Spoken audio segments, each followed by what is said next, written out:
Guys, আসসালামু আলাইকুম। কেমন আছেন সবাই? এই একটা বন্য হরিণ। আজকে এদের খামারে আমি কাজ করতেছি। ওই যে এদিকে আরও আছে হরিণ। যারা এই যে বন্য হরিণ দেখেন নাই, আজকে দেখে নেন। এর সুযোগ হয়তো আর হবে না।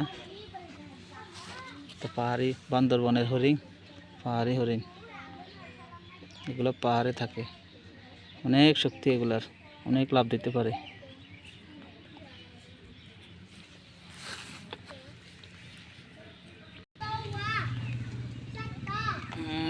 হরিণ দেখেন সবাই, হরিণ।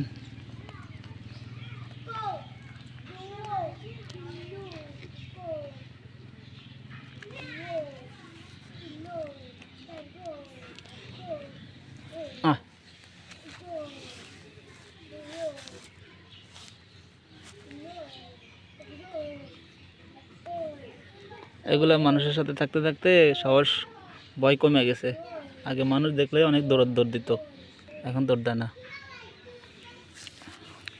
এখন ধরা যায়, ছোঁয়া যায়, ভয় কমে গেছে।